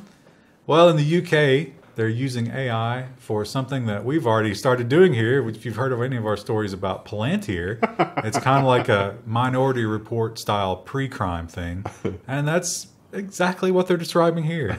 So this New Scientist article, the headline is exclusive. The UK police want AI to stop violent crime before it happens. So the article literally talks about pre-crime and looking at markers and looking at people that are predisposed to commit violent crime or somebody that they might think would commit a violent crime and going to talk to them ahead of time and just, interview them, see what's up. Hey, don't do that. If you've committed violent crime in the past, maybe, keeping tabs on you. It's totally not something that's the work of Stanley Kubrick and may involve Clockwork Oranges. Hey, Stanley, next time you get frustrated at work, maybe don't beat your wife. Like, do the cops come to your door with that kind of... I don't think Stanley Kubrick ever beat his... No, was he even married? I'm just saying, like, whoever it is, like the British citizen who gets flagged by the system, do the cops show up at your door? Like, so this is arrest records. I think social media might be in there too, and other public records about you. And somehow it puts those together and figures out if you might be violent. It cracks me up when I read these articles because it's like people that could be involved with knife crime. oh yeah, Britain. I never leave the house without a knife, ever. Yeah, I've got one in my purse. And it's such a bizarre world. Let's not forget the guy who was not mentally retarded, but he had an IQ of like 85 or 90 or something, and he had a potato peeler, and they arrested him in the UK. That's not cool. Well, listen, man, Mr. Potato Head has rights. How dare you? You never know when you're going to need to eat a potato. I'm telling you. You never know. Well, and you don't want to eat the peel. In case you didn't notice, this was robot news. And if you're pro-robot, then DHL has some news that you're going to love. DHL will invest $300 million to quadruple the robots in warehouses in 2019. This is a VentureBeat article. So robots are doing very well for DHL, and they think they've cracked the formula to managing their warehouse with robots. So this is going to up the capacity, capabilities of DHL and increase efficiency in logistics and all this kind of stuff. Look at these guys. They're pretty cool. I guess you put boxes here, and then he takes it somewhere. They just zip it off to wherever it needs to go. Yeah. Too bad they don't have any googly eyes on them. They're very nice. And, well, they could have a little face on their pad if they wanted to.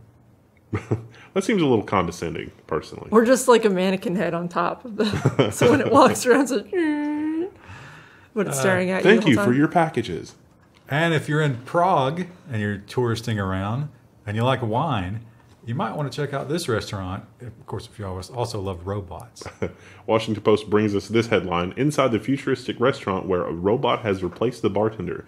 So this thing, it's an industrial robot. It's got some sophisticated software. It can pour up to 4 drinks at the same time. There's a cage there for your protection. Just in case he gets drunk and starts throwing the bottles. Just goes crazy. Now, this is just wine. I think there's some wine chilling back here. And this guy just pours it. Just chilling. And there's like a track here, and it will shuttle out and deliver the wine to you out here in these glowing tables. So it doesn't mix drinks. We've seen robots that mix drinks, but this one doesn't do that. We need this for the Level 1 news. For the drunk news? It would be fun to build a camera robot. That's on my to-do list. I just need parts and time. Time is the struggle. Yeah. And we've talked about Simon before. Simon who, you say? Well, he only has the one name. What does Simon say? Simon says that he says some derogatory things, actually. Yeah, he's actually kind of, well, he's not really mean. He has filed a complaint with HR. The headline is ISS robot accuses the crew of being mean, at least some of them. International Space Station robot Simon likes Kraftwerk, well, obviously, and astronauts who are nice. Kraftwerk, because they made Weird the robots. I remember that. Here he is. We've talked about him before. Do you think he dislikes that guy? I think this guy's sort of like his handler. Oh, okay. Because he's like he has a special friend who he spends most of his time with, but this guy's going to cycle off of the ISS, and Simon's going to stay there.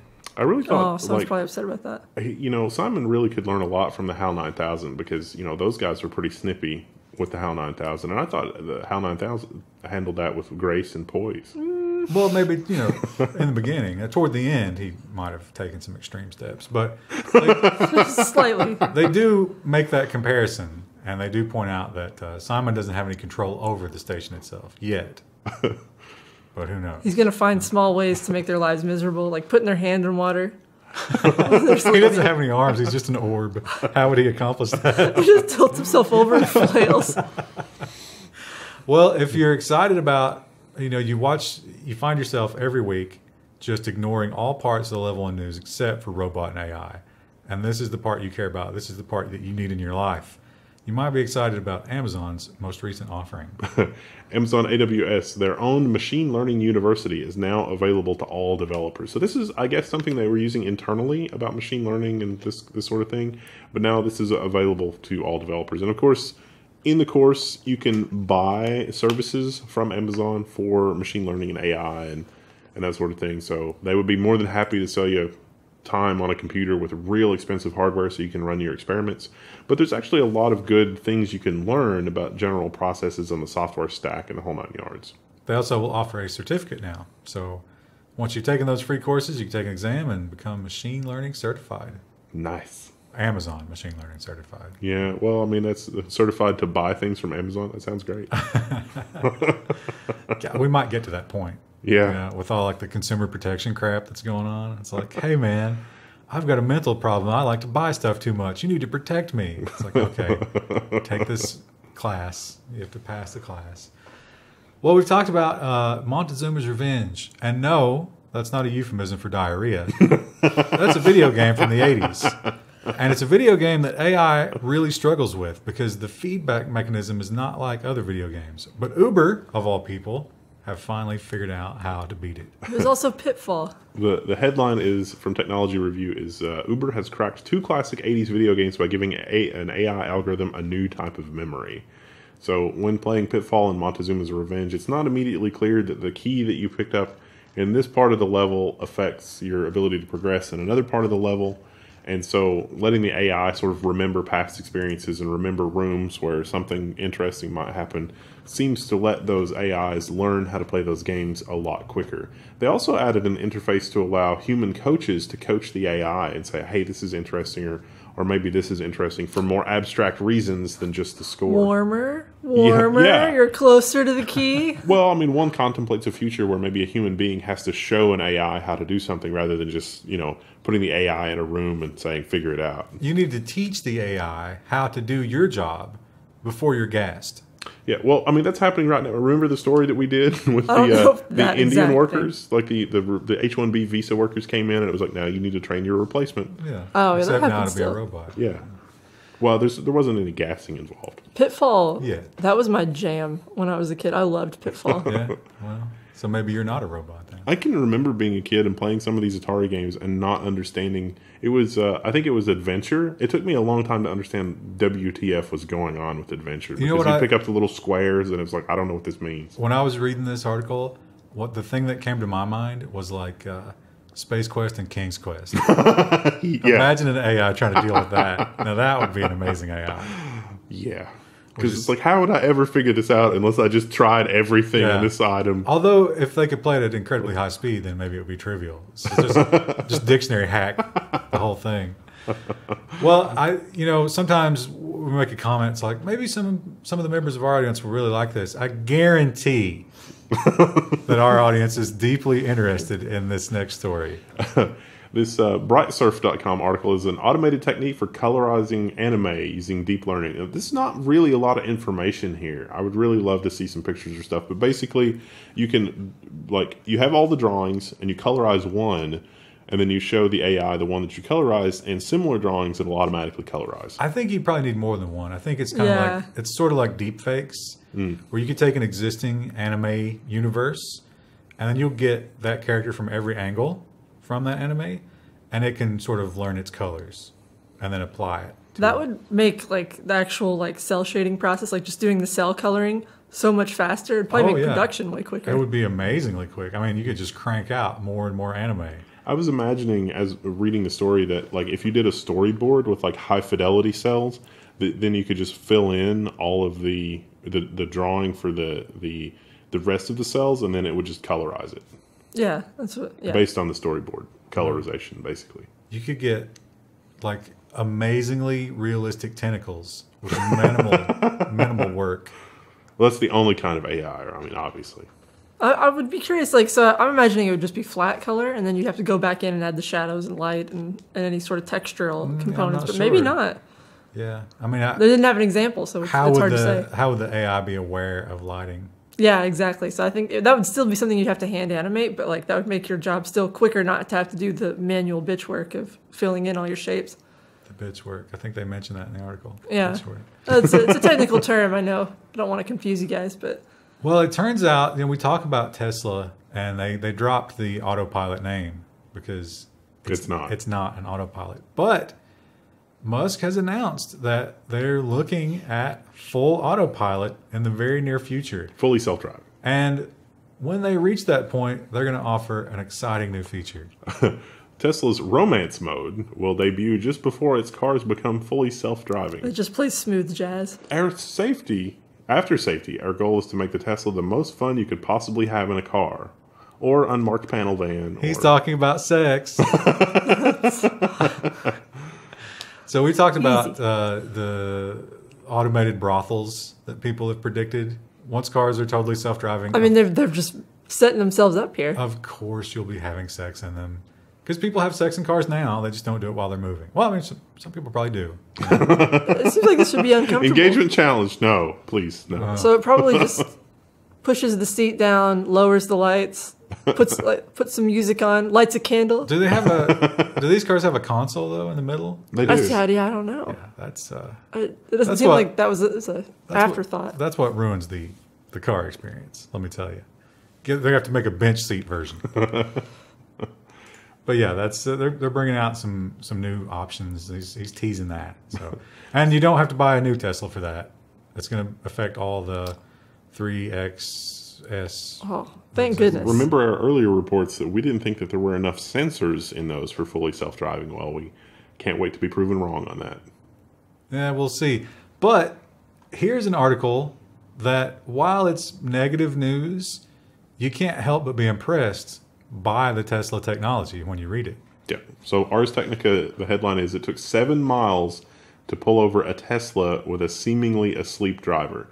The driver was arrested for drunk driving. So he was basically passed out, but his hands were apparently on the wheel.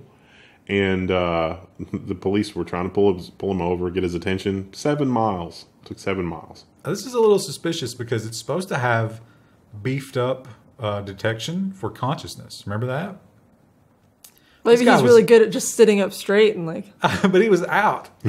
So you think the AI could, like, if you got those stick-on googly eyes, you just close your eyes and put the googly eyes on your eyelids that the software can tell? Apparently it couldn't tell either way.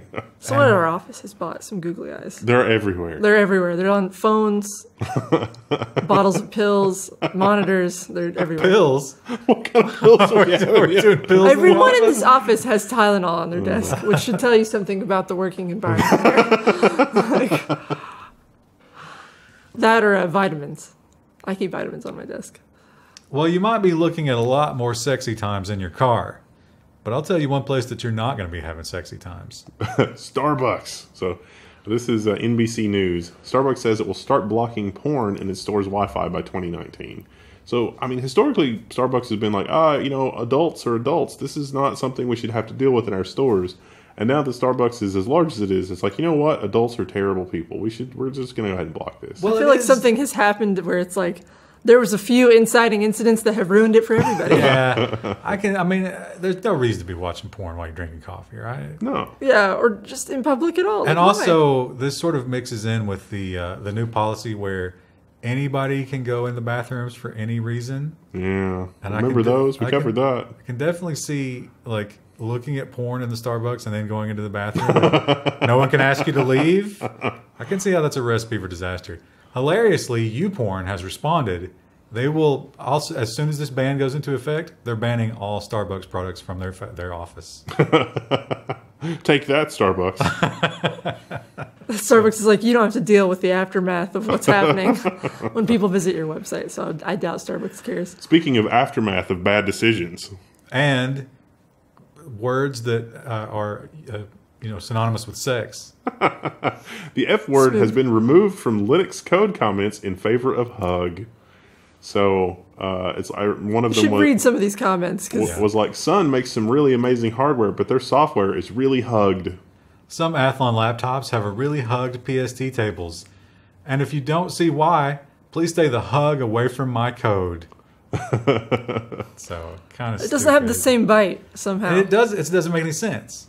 Yay. Couldn't they have changed it to frick or like the middle school equivalent? I don't think they could agree on the appropriate sci-fi, like PG sci-fi words for things. Stay the frick away from my code. I always hated Battlestar Galactica. They did frack, right? Frack, Pharrell. That was stupid. Yeah. Firefly just did Chinese curses. Yeah. That I like. Firefly always did everything better. There was no reason for them to be canceled. Still butthurt. How many years ago was that canceled? That was canceled a long time ago. Have you seen that one, Krista? I actually haven't, no. As I say actually as you if... probably enjoy Firefly. Yeah, you would, because it was but I don't want to watch it because it was one season. It was less nerdy and more like human interest sci-fi. You can watch the one season, and then they wrap it up pretty nicely in the movie. There was a movie, yeah. Oh, I didn't know there was a movie. Yeah. I knew that it got canceled after one season. But yeah, they wrap it up in the movie. I like sci-fi shows. The time between the one season and the movie, that was pretty excruciating. But, I mean, honestly, it was great sci-fi. I'm very surprised that it died. I'm not. Well, in the world of Discovery, I mean, it's like Star Trek Discovery versus Firefly is infinitely better. It's immeasurably better. Has Discovery started again? It's getting ready to. Have you been keeping up with it? Yeah, I have. It's just a train wreck. I'm like just nervously waiting for the Lord of the Rings series. I haven't heard any news about it for a while, but I know it's coming. I heard something about it the other day. One of the actors that's involved, and I was going to run it by you because like his character sounded like not like it's like this is just going to be a train wreck. It's going to be amazing. Do you remember who the character was? No, I don't remember. I'll have to look it up. Yeah, I looked it up like a month ago, but I haven't looked at it for a while. It was just like, this is going to be crazy. Yeah, I hope it's good, but I don't have super high hopes. Well, that's what you need to do, Yeah. That's like with the new Star Wars movies. As long as you go into them thinking that they're going to be garbage, you'll be like, well, that wasn't complete garbage. Discoveries may be okay if you pretend that it's nothing, like not really anything at all. Nothing relating. Sense. That's how I feel about the Hobbit movies. Like, just pretend that they're not anything to do with the books or Lord of the Rings, anything. They're just their own weird standalone series. They still kind of fail because you don't know what happens to the Arkenstone, but, so they're kind of garbage all the way around. But that's neither here nor there. Speaking of things that I hate, but the rest of the world seems to enjoy, Fortnite. Again, Bloomberg. So it's Bloomberg. So this is, Bloomberg talking about this is interesting in and of itself. So technology, Fortnite addiction is forcing kids into video game rehab. Is it really? Well, forcing, that might be a little bit of hyperbole there. This just blows my mind. Like, oh my God, we can't keep little Johnny away from the Fortnite. Well, how about control his access to video game consoles and or PCs? Or it's on their phone, so I mean, just take the phone away. Here's a tip. He doesn't need a smack it smartphone. out of his hand and punch him in the throat. Or just get him a dumb phone. That's what I had for years. Not only that, it is your responsibility as a parent to smack it out of his hand and punch him in the throat.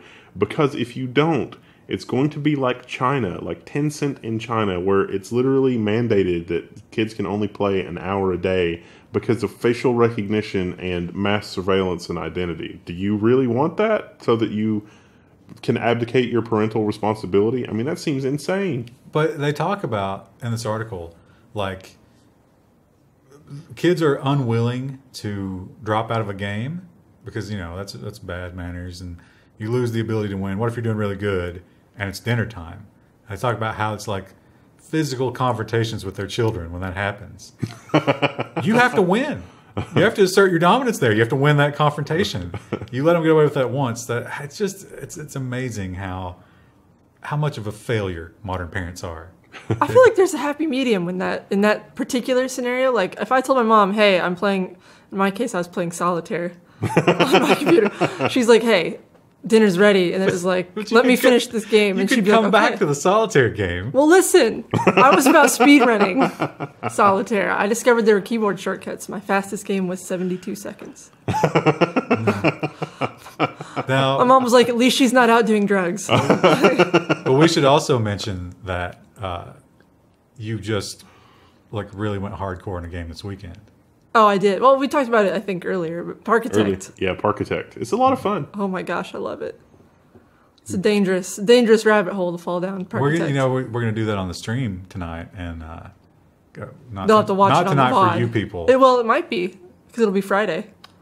Oh yeah, I don't know if we'll again play this it this coming Friday. But you're gonna be like, you're gonna know all the little shortcuts and everything. I don't know all the shortcuts yet. The UI is, that's my only complaint about the game, is the UI is still like a little weird, especially if you're doing underground delivery tunnels, but It's definitely not as fast as Dwarf Fortress.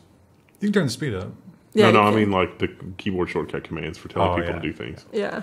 Well, Krista, you have shown some recent interest in touchscreens. Yes. Kiosks. I love looking at kiosks and seeing how people interact with them at different stores. The ones at Panera, not good. People love the ones at McDonald's. We've got a video coming on that. I think you've gathered But some material. I've gathered some material for it, but I haven't done any A-roll for But it. here's the $1 million question: between Panera and McDonald's, which do you think has more poop? I would say McDonald's. And you'd be right. Yeah. I mean, partly because I read the story before, but also just because McDonald's, no one interacts with the ones at Panera, but people do interact with the ones at McDonald's. This is hilarious because this was a level 1 prediction. Like when these rolled out, it was like they're going to test these and they're going to find poo everywhere. And sure enough, here we go. Sure enough, here we are. Metro.co.uk. Yeah, I was going to say, we have to say this is in the UK. These are not American. Now, I'm not saying that our McDonald's don't have poop everywhere, They also have Hepe everywhere. but it hasn't probably. been proven. Well, the fascinating, I have to point out here, the fascinating thing about I've forgotten the name of the thing, the fecal coliform bacteria. The nice thing about that, or the fascinating thing about that, is that you'll find it pretty much literally everywhere. Unless you are constantly wiping down surfaces with, things to kill stuff, you're literally going to find it everywhere. But that wasn't the only one they found. No, they also found staph. Staph virus, which is quite Pretty dangerous. serious, yeah. So I'm not surprised by that. Somebody's been dialing in their McDonald's selections with a limp piece of chicken, just I'd say more likely raw chicken. they've been doing some spelunking right before they ordered their food. Now, they do point out that you go from kiosk straight to food. So this is the most dangerous situation. Yeah. They probably do have some alcohol, They do. hand sanitizer there. Yeah. So you probably want to take advantage of that. if They you're going. need to alter the software on the kiosk too, so that like when the order is done, it's like, by the way, use the hand sanitizer, and I'm not going to complete your order unless I detect at least 2 pumps on the It has sanitizer. it has a pretty smooth interface. They could do that. They could, those little breathalyzer things they put in your car if you DUI? It literally detects alcohol. Yeah, just put so it- you can put just your put your hands hands under under it. there and be like, okay, here you go. Now, they also talked about how some of these they tested right after they'd been cleaned, and whatever disinfectant they were using wasn't getting rid of this stuff. Wow, that's fascinating. It's almost Is it possible enough. there's superbugs? Well, the staff Well, could staph. be. Yeah. Staph is not only is it horribly dangerous, but it's Generally antibiotic antibiotic, yeah. resistant. Yeah, Yeah. getting worse. So if you live in the UK and you think this horrible news is like, I'm so depressed, it's driving me to drugs. Good news. See, I saw this. People have been selling eye-wateringly strong skunk on Amazon in Britain. My first thought was people were selling like vials of skunk smell. Right. No, it turns out that that's drugs. Yeah, that's a term for marijuana, which I got as I scrolled down. This is another article from the metro.co.uk. I had no idea that Amazon allowed such things, but apparently it does. Well, Scroll they down, there's a don't. picture here. Yeah. They don't, but They turn a blind eye. I mean, it's pretty obvious what this is. So yeah, you can go on there and it's not legal. I can't, like, what kind of payment method could you do on Amazon? Because they're going to have the address it went to, your payment information, your account, your history. It seems like they could very easily Track where it follow went. up on this. But they also mentioned I Love Hitler t-shirts. Those are apparently So- okay. No, they're not. Yeah. Those are not okay.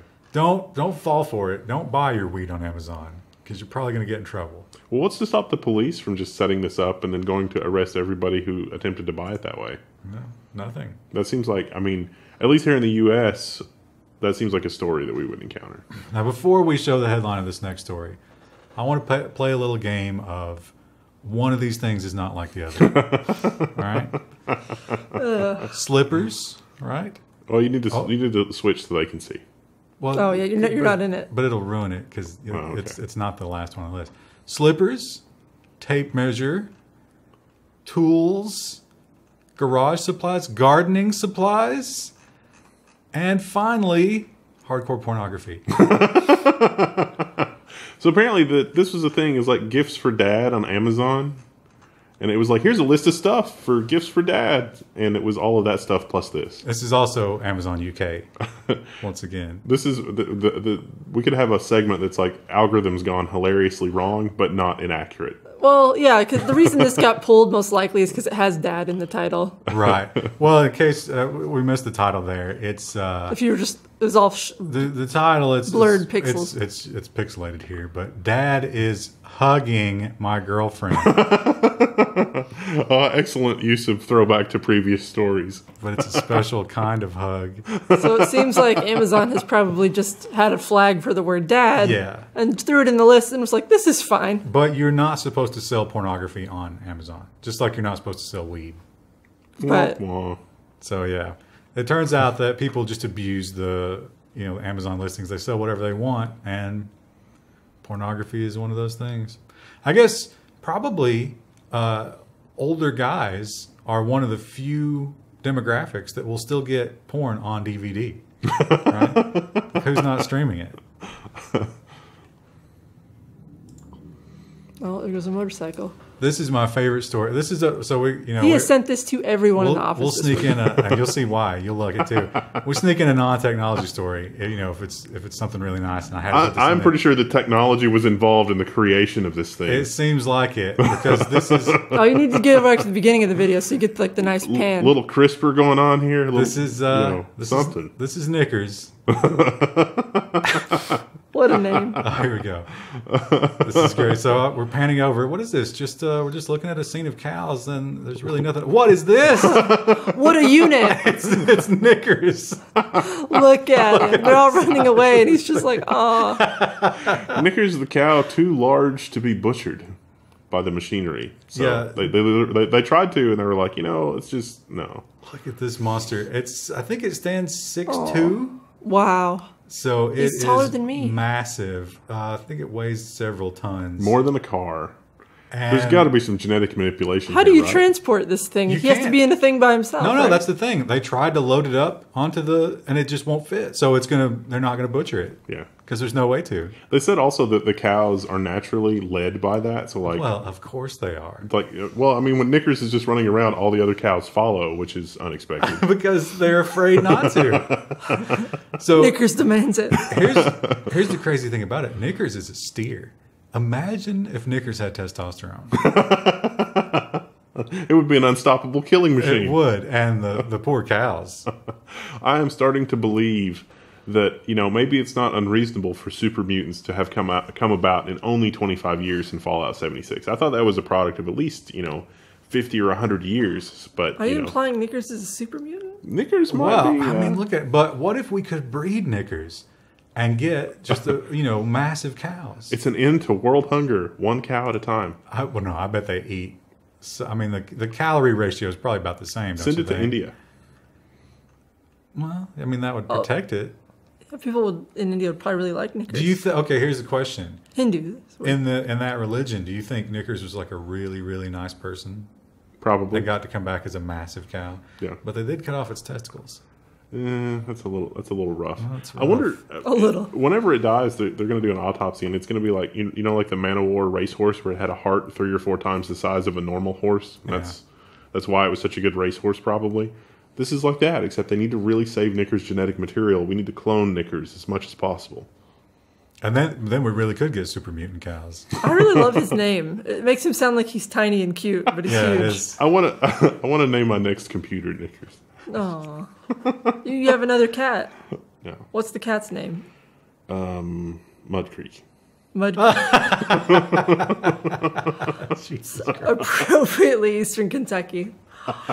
Well, we love to talk about, especially Krista. Krista loves the fact that the president of China, Xi, looks a little bit like... I don't think he looks like it. I just think it's funny that he's sensitive about it. Yeah, well, that's the thing. I think he does look a little bit like it. I don't really see it. But he is very, very sensitive about it. And so sensitive that in Madrid, they had to prepare for his arrival in a special way. Do other cities have the thing where characters dress up around and go around? Because... Yeah, big cities like Times Square. This story doesn't make any sense unless you know that. But the story's from the Telegraph, and the headline is Winnie the Pooh told to stay out of sight during Xi Jinping's Madrid visit. Look at this picture. These characters wander around Madrid. It's a big city, and it's like, oh, you see people dressed up in costume. Well, Winnie the Pooh's one of the people that you would normally see. No, not anymore. I like to imagine not that for his visit. He was told, but he was threatened, like at knife point. Well, like they broke into his apartment. No, they like, quoted stay out of him. the bear costume. They had a quote from him, and he was just like, "No, I understood. I went and just like hid away for 30 minutes and then came back out." But this is big business, especially Disney characters. Like there've been, stabbings in Times Square because one Spider-Man was on another Spider-Man's turf. Isn't Winnie the Pooh? Is Winnie the Pooh owned by Disney now? Yeah. I shouldn't be surprised by that. That's a good question. Not only that, I think this article also talked about how the Christopher Robin movie, which is like the live action, with like the computer animated Winnie the Pooh, was not allowed to be released in China. Oh, we talked about that. Yeah. This all started with a picture of him and Obama, and someone made Obama Tigger and Xi Pooh, and he did not like that. You're not allowed to talk about Winnie the Pooh on all the state-controlled stuff in China. That's one of the censored words. The ones that automatically add the Chinese authorities as the third participant in the chat. Or like Dragonfly. I bet Dragonfly doesn't let you look up Winnie the Pooh. Because Tiananmen Square and Winnie the Pooh are obviously on the same level, right? I mean, it's just such a bizarre thing. Like, I understand some other things that they don't want to be seen. Like Tiananmen Square? Yeah, like I understand why they would want to ban that, even if that doesn't make it okay. It doesn't make it okay. But Winnie the Pooh? What if you photoshopped Winnie the Pooh in front of the tank? That would be like the ultimate. They never found him again. You teleport directly to the black site. Yeah, literally, you like, what's that sound? That's the sound of the stealth helicopter coming to get you. Like right there. All right, that's enough of that for this week. Oh my gosh.